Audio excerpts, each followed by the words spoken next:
Ladies and gentlemen, this is the last one.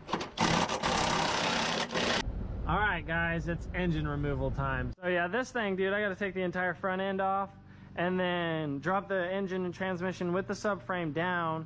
And it suggests me drop it down rather than try to pick it up. Okay. And so I got to drop it down, and then just with the entire front end gone, I'll be able to just kind of wheel it out. Yeah. Oh wow, that's crazy. Yeah. Yeah, I put my camera over there facing you, so yeah, I did. Friggin' see how it's going. Yeah, it's quite a process.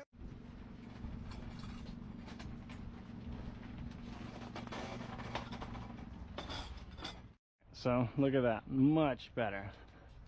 I'm gonna raise it up and then take the front end off, drop the wheels, remove the axles, separate everything from the transmission. So let's get it. Okay guys, this is gonna be like a 70-30 chance that this works. 70% being that it won't work. I left it outside like literally all winter. No fucking way. Well, there we go. All right, so before I pull the wheels off, we're gonna do a little shake test.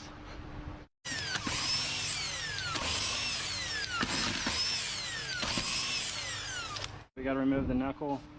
All right, so I'm just gonna crack everything loose. These are 24s.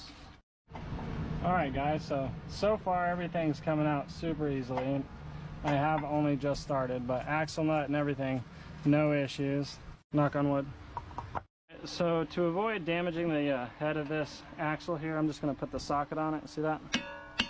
All right, so this is how you wanna remove the CV axle using a slide hammer and this adapter tool. So you wanna slide up, get in position here. Just get in the best way you can, just like that, you see? Then give it a couple good.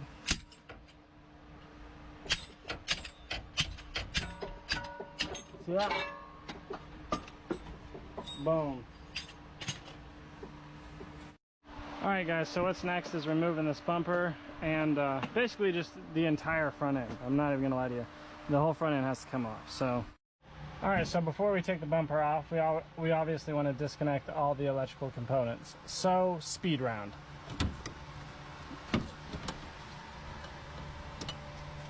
Oh, come on. All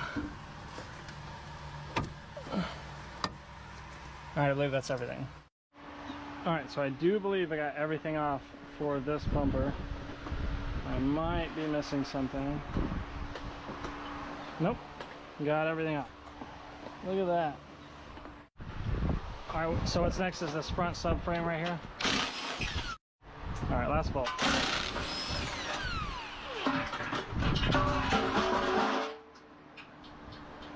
Well, I didn't mean to do that.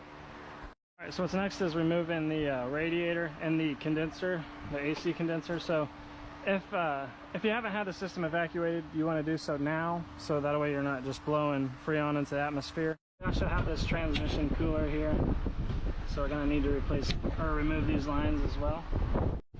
All right, so from here, ladies and gentlemen, we should be able to just pick up on the AC condenser, the radiator, the cooling fans, and the transmission cooler and remove them all at one time.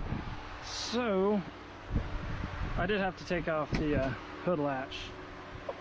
Let's see if I can pick it up. All right. Great, we're not connected. Let's set this over here. Guys, now look at this. We're getting closer. Yeah, I made a little mess. I'll clean it up at the end.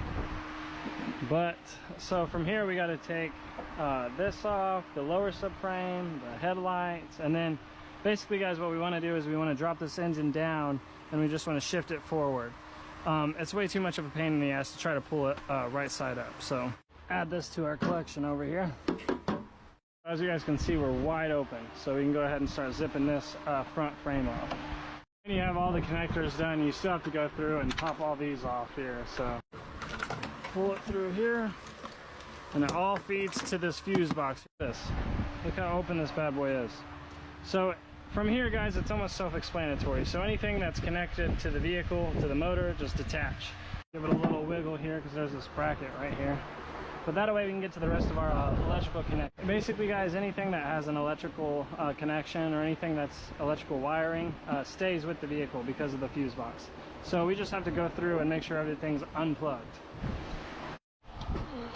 Alright, so we do have to remove the rack and pinion, so we're going to remove the steering column here. Alright guys, so I'm going to go ahead and clean up this bottom side, because at this point we're basically able to drop it down and then wheel it out. There is a couple more connections in the back side that I can't really get to until I drop the vehicle down.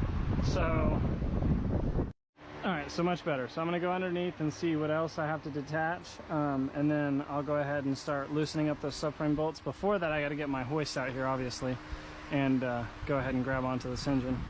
Alright guys, we made it to here. So now we just got to put tension on this engine and loosening subframe bolts, and then we can go ahead and lower that subframe and kind of just walk it out. I'm hoping that I have enough room underneath that basically the entire subframe and engine will be able to sit on my hoist, and I can just kind of pull it forward. So we'll see. Alright, here's a subframe bolt. See that? Alright, it's starting to lower, so I'm gonna have to raise this up just a little bit more. Alright, so I was getting a little nervous with all the tension coming off of the front side, so I went ahead and put a little jack right here. And obviously it's not rated for this type of weight, but we're not going to be putting that much weight on it because we're going to be on the hoist mainly. We're completely detached from the vehicle. So that being said, what I'm going to do now is I'm going to drop this down, and I'm going to try, like I said before, I'm going to try to just shimmy it forward. I know I got one or two more electrical connections in the back I got to get to, but it'll be a lot easier once this engine's down and a little bit out of the way. There's plenty of room for the wires. Just before I take it any further, I'm going to make sure we're detached from everything.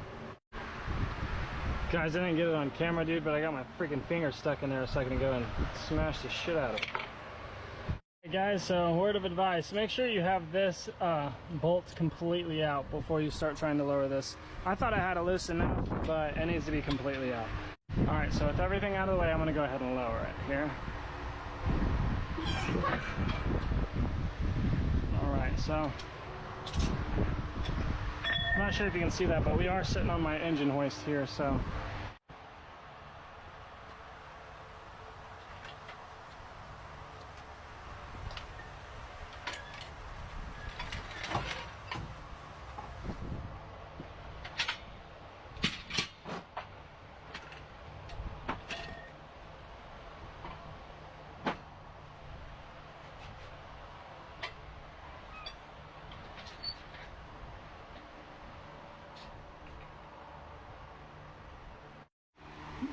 look at all this.